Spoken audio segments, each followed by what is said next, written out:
Paz do Senhor, meu irmão. A paz do Senhor, minha irmã. Estamos dando início à sexta e penúltima aula. Viu? Não vou botar mais um 6 aqui, senão fica 666, né? Tá repreendido em nome de Jesus. A sexta e penúltima aula. Na próxima aula, nós encerraremos o curso grátis chamado Ministerial. Glória a Deus, aleluia. Quero agradecer a você que está conosco. Até aqui, o Senhor nos ajudou. Por isso, estamos felizes. Sempre que chegamos na penúltima aula, eu faço agradecimento. Eu agradeço a Deus pela tua vida. Eu agradeço a Deus por cada aluno. Eu espero em Deus, né, que vocês continuem até o fim. Não desista, não pare, porque o Senhor está se agradando de te ver estudando a palavra dele. Com certeza, não pense que esse tempinho que você dedica aí estudando, ouvindo, algumas pessoas caprichosamente já me mandaram foto de seus caderninhos. Tem gente que criou até cantinho de estudo na sua casa. Que coisa linda! Como é gostoso saber que eu estou entrando dentro da casa de vocês, que vocês estão me recebendo com essa recepção tão abençoada e calorosa, que você tem permitido que o Espírito Santo use a minha vida para você. Como me alegra o coração. E quando eu vejo aí o seu cantinho de estudo, seus caderninhos, suas anotações, eu sinto que estou deixando legado. O dia que o Senhor me chamar, eu tenho certeza que grandes legados, né, eu estou deixando aí de estudos da palavra de Deus para vocês. Claro que Ele não vai me chamar agora, né? Ainda vou trabalhar muito. Mas se Ele quiser chamar, Ele que sabe. E eu fico feliz, muito feliz, que cada um de vocês estejam se dedicando de forma tão abençoadas, tão dedicadas, tão produtivas às nossas aulas. Então, como nós estamos na penúltima aula, junto com essa aula, com a última aula, perdão, a sétima, estarei colocando o voto, né? Algumas aulas, alguns estudos para você votar o que você quer continuar estudando conosco. E já peço nessa penúltima aula, se você não for mais estudar, que já me comunique, para que eu abra espaço para os próximos alunos. Mas olha, tomara Deus que você fique, porque eu já me apeguei a cada um de vocês. Amo quando recebo as respostas de vocês, todas certinhas, estou muito feliz. Então continue conosco. Amém? Vamos lá? Senhor, meu Deus, meu Pai, é no nome santo do Teu Filho amado Jesus que apresentamos essa penúltima aula, sexta e penúltima a Ti. E pedimos, Pai, fale conosco, através de nós, seja o professor maior, porque eu aqui sou só o canal. O professor é o Senhor. Usa a minha vida e ajuda o meu irmão e a minha irmã a continuar estudando a Tua palavra para a sua edificação espiritual, em nome de Jesus. Amém. E graças a Deus. Meu irmão, minha irmã, vamos continuar? Vamos lá? Vamos ao estudo? Vamos lá. Estudando chamado Ministerial. A importância de ser servo. Antes de pensarmos em servir, antes de pensarmos em serviço ou ministério, precisamos pensar se somos ou não servos. Infelizmente, essa palavra praticamente cai em desuso. Quase não se ensina a respeito desse estudo. Por essa razão, a maioria dos cristãos não vivem como servos. E eu quero te dizer, meu irmão e minha irmã, abrindo uma aspa aqui, que o céu é dos servos Eu quero te dizer que quando o Senhor chamar, Ele não vai chamar por título, rótulo. Primeiro vem os apóstolos, depois os bispos, pastores, missionários. Não. Ele vai chamar servo. Quando ele falava daqueles grandes homens do passado, reis, ele falava meu servo. Quando ele se referiu a Nabucodonosor, ele disse meu servo. Quando ele se referiu a Davi, ele disse meu servo. Porque nós somos servos do Senhor, a serviços do Senhor. Se você não se encontra na condição de se posicionar como servo, você não serve para fazer a obra de Deus. E não pensa que essa palavra servo é uma palavra pequena, porque servir o Todo-Poderoso é algo grande demais, grandioso. Fechando aspas e continuando a leitura. O já falecido presidente Abraham Lincoln disse: quem não vive para servir, não serve para viver. Acabei de saber que essa frase era de Abraham Lincoln. Sempre mencionei ela, mas não sabia a autoria. Então, o já falecido presidente Abraham Lincoln disse: quem não vive para servir, não serve para viver. No livro dos profetas, Jesus é chamado o servo do Senhor.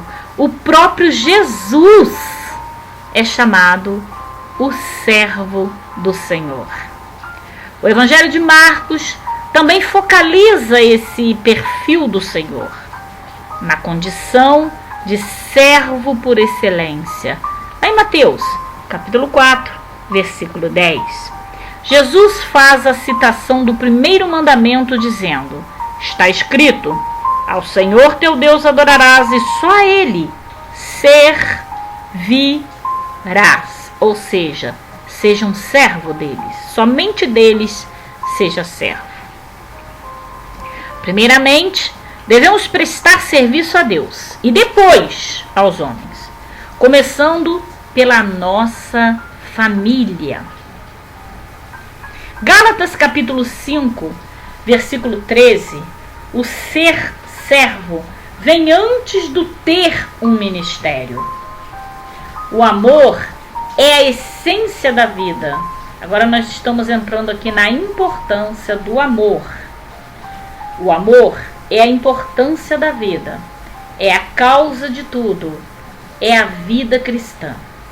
Deus amou o mundo de tal maneira que deu seu Filho unigênito. Não é possível pensar em vida cristã sem amor. Uma não existe sem a outra. Jesus disse que nos tornaríamos conhecidos no mundo através do amor. O amor é credencial dos discípulos de Cristo. A ocasião em que mais nos parecemos com Deus é quando amamos. João capítulo 3, versículo 16 e 1 João capítulo 3, versículo 16. A importância do amor. Aquele que não ama não conhece a Deus, porque Deus é amor. Quem não ama o seu irmão está morto e não tem vida eterna. Sabemos que passamos da morte para a vida porque amamos os irmãos. 1 João capítulo 4, versículo 7 ao 8, capítulo 3, versículo 14. Jesus foi o maior exemplo de amor. Se definitivamente o imitarmos, o curso da história será mudado. Eu e você fomos chamados para servir em amor. Este é o nosso destino e a razão da nossa existência para a glória de Deus. Tudo começa com Ele. Ele nos chama para servi-lo. Vamos falar um pouco sobre tipo de chamado? Existem vários tipos de chamada. 1. Chamada universal. 2. Chamada ministerial. 3, chamada específica. Vejamos a chamada universal. Chamada universal é extensiva a todas as pessoas indistintamente. Todas as pessoas são convidadas para a salvação e chamadas para o arrependimento. Mateus capítulo 11, versículo 28. Atos capítulo 17, versículo 30. 1 Timóteo capítulo 2, versículo de 3 a 5. Atos dos Apóstolos capítulo 22, versículo 17, etc. As pessoas que atendem ao chamado para o arrependimento e a salvação também atendem aos seguintes chamados: chamada para o seu reino, ou seja, o reino de Deus. 1 Tessalonicenses capítulo 2, versículo 12. Chamada à liberdade. Gálatas capítulo 5, versículo 13. Depois vocês vão lendo, viu? Para entender melhor. Chamada para ser filho de Deus. Romanos capítulo 9, versículo 26. Chamada para ser irmão de Cristo. Hebreus capítulo 2, versículo 11. Chamada para sua maravilhosa luz. 1 de Pedro capítulo 2, versículo 9. Chamada para as bodas do Cordeiro. Atos capítulo 19, versículo 9. Perdão, gente, eu estou falando Atos, é Apocalipse. AP é Apocalipse, viu? Apocalipse capítulo 19, versículo 9. Aqui em cima também eu mencionei Atos, aqui na referência de 22:17, é Apocalipse 22:17, não é Atos dos Apóstolos, viu? É Apocalipse. Voltando aqui, chamada para a boda do Cordeiro, Apocalipse capítulo 19, versículo 9. E chamado pelo Senhor nosso Deus, agora sim até Atos capítulo 2, versículo 39. Vamos falar sobre um pouquinho aqui da chamada ministerial, mais uma vez. A chamada ministerial é uma espécie de segunda chamada. A primeira chamada é para o arrependimento e a salvação. Ninguém vai ser chamado para um ministério sem antes se arrepender e ser salvo. Então, a segunda é a chamada ministerial. A segunda chamada é a convocação do Senhor, da seara, as pessoas escolhidas para o exercício da obra de Deus. A primeira chamada é para todos. Porém, a segunda chamada é para um grupo seleto. Quando Deus escolheu a nação de Israel para ser o seu povo peculiar, ele chamou todas as 12 tribos. Gênesis capítulo 49, versículo 28 e Êxodo capítulo 19, versículo de 4 a 6. Porém, dentre as 12 tribos, ele escolheu e chamou para o santo ministério apenas a tribo de Levi. Números capítulo 1, versículo 47 a 54 e capítulo 17, versículo de 1 a 8 e etc. Tipo de chamado. A chamada ministerial deve ser valorizada porque todos os homens chamados por Deus precisam ser qualificados.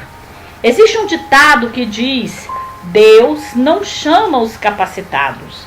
Esse é ditado, viu? Tem muita gente que diz, porque está escrito na Bíblia que Deus não chama os capacitados, mas ele capacita os escolhidos, quem ele chama. Não está na Bíblia. Não vamos dizer que está na Bíblia aquilo que não está. Cuidado, que a Bíblia diz que quem acrescentar ou tirar qualquer coisa da palavra pode ser anátemo. Anátemo quer dizer maldito. Então tomem cuidado ao ouvir os outros falar que está na Bíblia e sair como uma Maria vai com as outras atrás, falando que está aquilo que não está. E tem muita coisa que a gente escuta, né, abrindo uma aspa aqui, os outros falar que está na Bíblia e não está na Bíblia. É ditado, tá bom? Ou então alguma distorção aí, alguma mexida que dão nos versículos, mudam, fazem uma frase bonita e fala que está na Bíblia. Vamos lá, existe um ditado que diz: Deus não chama os capacitados, porém capacita os que ele chama, tá? Capacita os escolhidos. Porém, acrescenta o seguinte: Deus chama os capacitados por ele e capacita também os que ele chama. Vejamos, Moisés se achava incapaz, mas era capacitado e Deus o capacitou. Ainda mais, Êxodo capítulo 4, versículos de 1 a 12. Um homem formado em todas as ciências do Egito não poderia ser incapaz. Atos capítulo 7, versículo 22.